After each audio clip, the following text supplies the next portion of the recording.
እሺ ዘዋዳ በአባለነች ሸሚዝና አመሰግናለሁ ክቡር ጠቅላይ ሚኒስትር። ታምራት ኃይሉ ባለው ከቁም ነገር መጽሔት ነው። በህገ መንግስቱ መሰረት የሀገሪቱ ከፍተኛ የስልጣን አካል የህዝብ ተወካዮች ምክር ቤት እንደሆነ ይታወቃል። ያም ሆኖ ያስፈጻሚው የስልጣን አካል ቁልፍ ስልጣን ያለው በእርሱ እጅ እንደሆነ ይታወቃልና ብዙ ሰዎች ከዚሁ ጋር በተያያዘ የሀገሪቱ ከፍተኛ የደሞዝ ተከፋይ እርሱ እንደሆኑ አድርጎ የማሰብ ሁኔታ አለና ኢትዮጵያ ለጠቅላይ ሚኒስትሯ የምትከፍለው ደሞዝ ምን ያህል እንደሆነ እንደው እግረ መንገዱን ቢገልጹልን።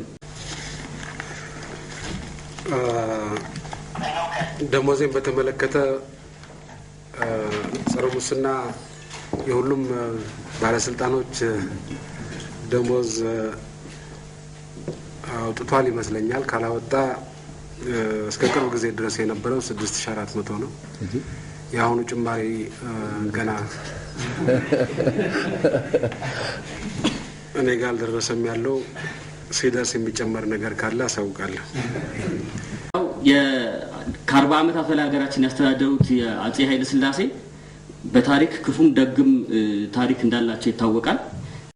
ያው ንጉሱ የሞቱበትና የተቀበሩበት ሁኔታ ብዙ አነጋጋሪ እንደነበር ይታወቃልና ለአፍሪካ አንድነት ድርጅት መመስረትም ሆነ ከዛ ጋር በተያያዙ ላደረጉት አስተዋጽኦ ከግምት በማስገባት ኦፊሻላዊ የሆነ የቀብር ስነ ስርዓት የአፍሪካውያን ወንድሞቻቸው ባሉበት በመንግስት ባሳተፈ መልኩ እንዳልተካሄደ ይታወቃልና ይሄንን ለአንዴና ለመጨረሻ ጊዜ ለማስደረግና አጀንዳውን ለመዝጋት መንግስት ምን አስቧል ለማለት ነው።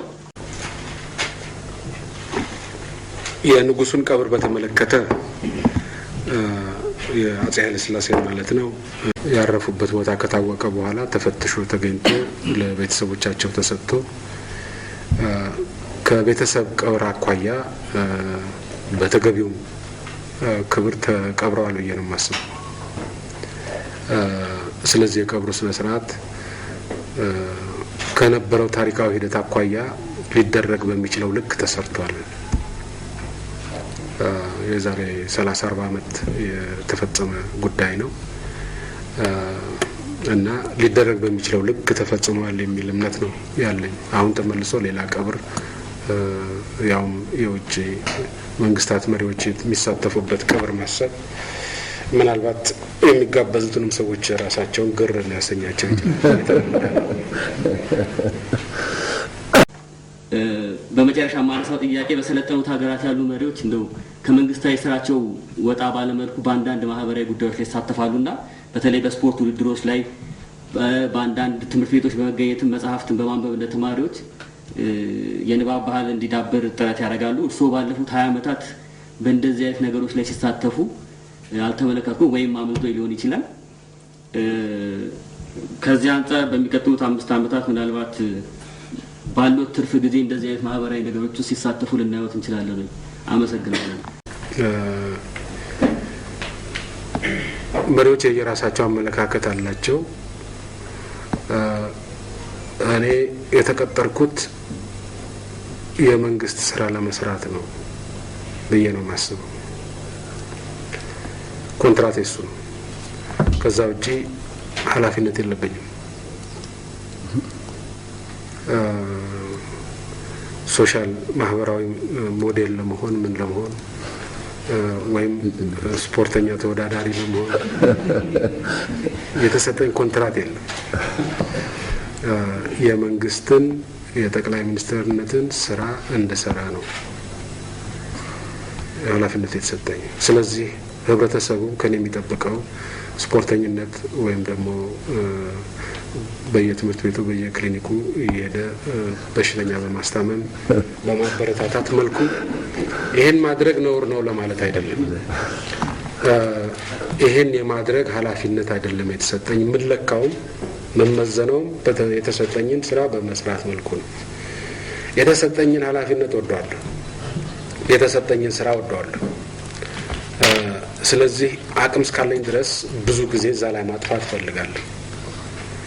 በዚህ ምክንያት የተትረፈረፈ ትርፍ ጊዜ አለኝ ብዬ አልወስድም። 8 ሰዓት ብቻ አይደለም የምሰራው፣ ኮንትራቴ 8 ሰዓት ነው። ነገር ግን ስራውን ስለምወደው ከ8 ሰዓት በላይ ነው የምሰራው። ስለዚህ ብዙ ትርፍ ጊዜ አለኝ ብዬ አልወስድም።